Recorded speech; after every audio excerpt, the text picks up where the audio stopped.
Hello friends, स्वागत है आप सभी का मेरे यूट्यूब चैनल हिंदी पॉइंट में, जिसमें कि मेरा प्रयास रहता है हिंदी को बहुत ही आसान तरीके से आप तक पहुंचाना।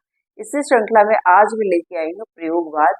और प्रयोगवाद जो है वो 1943 उसका समय था, बोर्ड पे भी लिखा है। अंग्रेज ही इसके प्रवर्तक थे। फ्रेंड्स, इन्होंने जो तार सप्तक की स्थापना की थी, तो तार सप्तक में 7 जो कवि थे उनके नाम हम देख लेंगे। पहले थे गजानन माधव मुक्तिबोध, नेमीचंद जैन, गिरिजा कुमार माथुर, प्रभाकर माचवे, रामविलास शर्मा, भारत भूषण अग्रवाल और अंग्रेज जी। ये 7 कवि जो थे, और इनका जो प्रकाशन 1943 में हुआ था। तो 1943 में इसका प्रकाशन होने से इसे प्रयोगवाद की शुरुआत माना गया। हालांकि कुछ लोगों ने कहा कि इससे जो है तार सप्तक से इसकी शुरुआत नहीं मानी जा सकती। उन लोगों ने ये माना कि जो 1947 से प्रकाशित एक प्रतीक थी, उसके द्वारा प्रयोगवाद की शुरुआत हुई थी। खैर, ये तो बात हो गई कि सब जो विचारधाराएं की अलग अलग होती हैं, कोई ये मान के चलता है कि इस टाइम हुआ तो उस टाइम हुआ, लेकिन इसका जो शुरुआती टाइम था 1943 ही था, और अंग्रेज जी इसके प्रवर्तक थे। फ्रेंड्स, अंग्रेज जी इसके प्रवर्तक थे। उन्होंने हिंदी कविता में शिल्प और सौंदर्य के इतने ज्यादा प्रयोग किए कि जो आज से पहले नहीं हुए थे, बहुत ज्यादा प्रयोग किए। उन्होंने प्रयोगवाद में साहित्य में पहली बार वैयक्तिक अस्मिता, निजी व्यक्तित्व और निजता को बहुत महत्वपूर्ण स्थान दिया। फ्रेंड्स, उन्होंने जो है इसमें क्षण को महत्व दे करके जीवन को भरपूर तरीके से जीने की बात कही थी, क्योंकि ये लोग क्षणवाद को मानते थे। फ्रेंड्स, जो अंग्रेज जी थे, उनका कहना ये था कि जो कवि हैं तार सप्तक के, उनको वो राहों के अन्वेषी की संज्ञा भी प्रदान करते थे, क्योंकि अलग अलग विचारधारा के कवि थे और एक साथ काम कर रहे थे। फ्रेंड्स, अंग्रेज जी आगे ये भी कहते हैं कि प्रयोगवाद में जो शहरी सामाजिक हमारा मध्यम वर्गीय जो समाज था, उसमें व्याप्त जो कुंठा थी, अस्मिता थी, जड़ता थी, मतलब जो शहरी जीवन के एक मध्यम वर्गीय परिवारों में जो परेशानियां थी, उनको उठाया गया था। इनके साथ साथ इन्होंने क्या किया था, इसमें दमित वासना का भी जो है चित्रण किया था अपनी कविताओं में। फ्रेंड्स, जो अंग्रेज जी थे, उन्होंने 21 कवियों को लेकर के 3 तार सप्तकों का जो है निर्माण किया था। 21 कवि को लिया था। और फ्रेंड्स, 2 बातें उन्होंने कही थी। पहली बात उन्होंने कही थी कि ये जो सारे कवि हैं, ये सब जो है अलग अलग विचारधारा के हैं, सारे कवि। दूसरी बात उन्होंने कही थी कि ये किसी एक स्कूल या संगठन में नहीं पढ़े। और पहला वाला जैसे मैंने बताया कि उन्होंने कहा था एक ही राह के, मतलब अलग अलग राह के थे। उन्होंने इसमें एक बात और कही थी कि ये जो कवि थे इतने ज्यादा फेमस नहीं थे कि कोई जो प्रकाशक है इनकी जो कविताएं हैं उनका संग्रह करे। तो इसलिए अंग्रेज जी ने इन सबको एक साथ लेकर के तार सप्तक बनाया था। और फ्रेंड्स, इन्होंने, जैसे मैंने आपको बताया कि उस समय दमित काम वासना को लेकर के बात की जाती थी ज्यादा, और क्षणवाद को माना जाता था। अंग्रेज जी कहते हैं क्षणवाद को अपनी कविता में कि आओ हम सब मिलकर के अतीत को भूलें, आओ मिलकर के हम सब अतीत को भूलें और आज अपने रग रग के अंतर को छू ले इसी क्षण, क्योंकि कल के हम रहे नहीं और क्योंकि कल हम रहेंगे नहीं। तो उन्होंने क्षणवाद को दिखाया। तो कहीं ना कहीं जो ये क्षणवाद था, ये निराशा और कुंठा की ओर लेके जाता था। और दूसरी ओर जो है, इसमें मैंने बताया था दमित काम वासना, इससे भी संबंधित कविताएं लिखी जाती थी, जिसका एक एग्जाम्पल दूंगी मैं आपको कि आह मेरा श्वास है उत्तप्त, लहू धमनियों में उमड़ आई लहू की धार। आह मेरा श्वास है उत्तप्त, धमनियों में उमड़ आई लहू की धार, प्यार है अभिशप्त तुम कहाँ हो नारी। तो इस तरीके की जो बातें थी वो प्रयोगवादी कविताओं में बहुत ज्यादा देखी जाती थी, जिनको कि पहले अश्लील कह करके किसी ने भी अपने कविताओं में स्थान नहीं दिया। उन सब कविताओं को प्रयोगवादी कवियों ने जो है बहुत ज्यादा अपना गाया, लिखा और बहुत ज्यादा प्रसार हुआ। और इसी के चलते जो है प्रयोगवाद का ह्रास भी हुआ। और फ्रेंड्स, यदि जब हम प्रयोगवाद की बात करें तो एक इसमें नकेनवाद की बात जरूर होती है।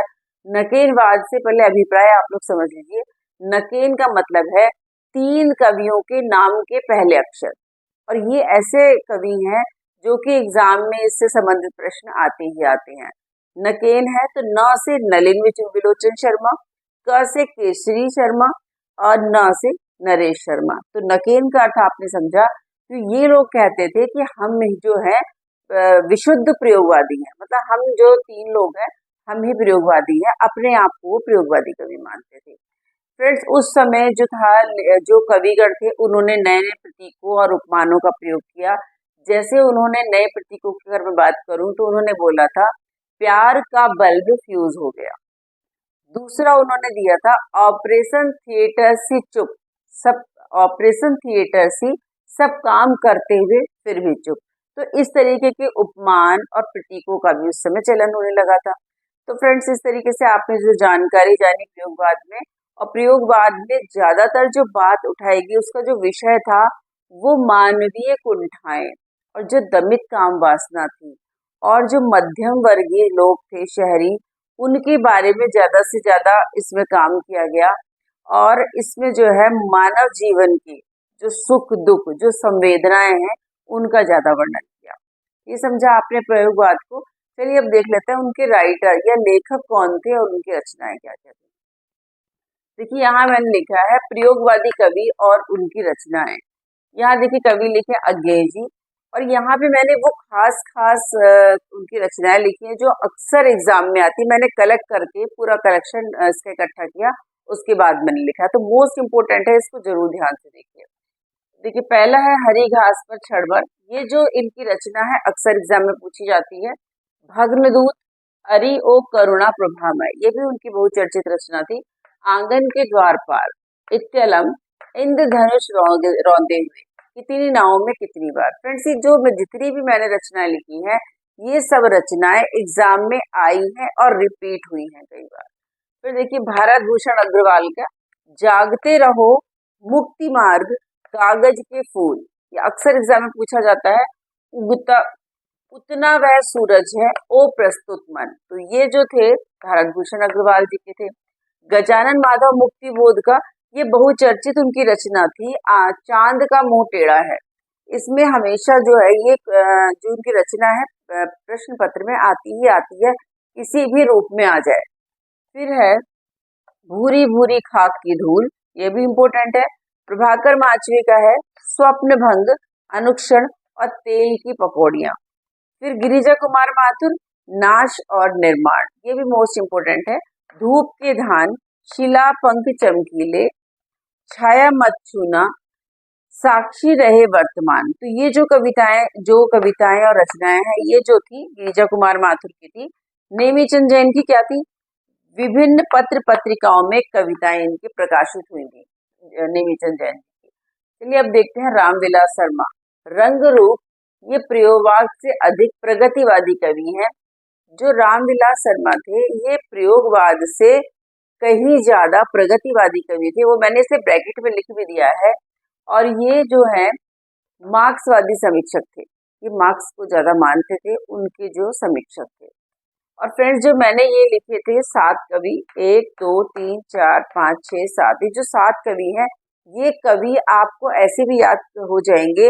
ये तार सप्तक के 7 कवि ही मैंने लिए थे, जो वैसे भी आपको नाम याद हो जाएगा और उनकी रचनाएं भी याद हो जाएंगी। अब नरेश मेहता को देखिए। नरेश मेहता ने लिखा बोलने दे दो चीड़ को, मेरा समर्पित एकांत, संशय की एक रात। जो संशय की एक रात है फ्रेंड्स, ये कई बार रिपीट हुई है ये वाली रचना। फिर है शमशेर बहादुर सिंह सक्सेना, चुका भी नहीं हूं मैं, ये भी मोस्ट इम्पोर्टेंट रचना है इनकी। इतने पास अपने। धर्मवीर भारती का है कनुप्रिया, ठंडा लोहा, 7 गीत वर्ष, अंधायुद्ध। फ्रेंड्स, ये जो जितनी भी मैंने रचनाएं बताई धर्मवीर भारती जी की, अंधायुद्ध है, चाहे कनुप्रिया है, चाहे 7 गीत वर्ष है, ये रिपीट होती ही होती है। केदारनाथ सिंह की जमीन पक रही है, और दूसरी है यहाँ से देखो। तो फ्रेंड्स, ये जमीन पक रही है अलग कविता है और यहाँ से देखो अलग है। सर्वेश्वर दयाल सक्सेना, काठ की घंटियां और एक सूनी नाव, गर्म हवाएं और जंगल का दर्द, कुआनो नदी, खूंटियों पर टंगे लोग। फ्रेंड्स, जो खूंटियों पे टंगे लोग हैं ये भी अक्सर रिपीट होके आता है। वैसे तो जितने मैंने यहाँ पे एग्जाम्पल लिखे हैं वो सारे के सारे ही आपको एग्जाम में, जब भी आप कोई प्रतियोगी परीक्षा के लिए बैठे हो तो ये सारे के सारे आते ही हैं। इससे अलग बहुत रेयर ही एक आध कभी आ जाए, नहीं तो यही आते हैं। अब आप इसका स्क्रीनशॉट लेना चाहते हैं तो इसका स्क्रीनशॉट ले सकते हैं। आई होप आपने स्क्रीनशॉट ले लिया होगा। तो फ्रेंड्स, आज जो मैंने प्रयोगवाद की आपको जानकारी दी वो आपको कैसी लगी कमेंट सेक्शन में जाकर के बताइएगा। और अगली जो मैं वीडियो लेके आने वाली हूँ वो नई कविता के ऊपर, क्योंकि फ्रेंड्स मैंने पहले काल पढ़ाए, उसके बाद मैंने जो वाद थे सारे वाद पढ़ाए। अब केवल एक टॉपिक रह गया है, नई कविता। नई कविता के बाद मैं किस टॉपिक पे वीडियो बनाऊं बताइएगा। हालांकि मैंने देखा कि किसी का मैसेज एक दो बच्चों के थे कि 10th का सिलेबस जो जितना ग्रामर है वो, और 12th का। तो फ्रेंड्स 10th का तो सारा ग्रामर मैंने डाला है। पर्टिकुलर अगर कोई और डिमांड है तो कमेंट सेक्शन में जाके बताइए।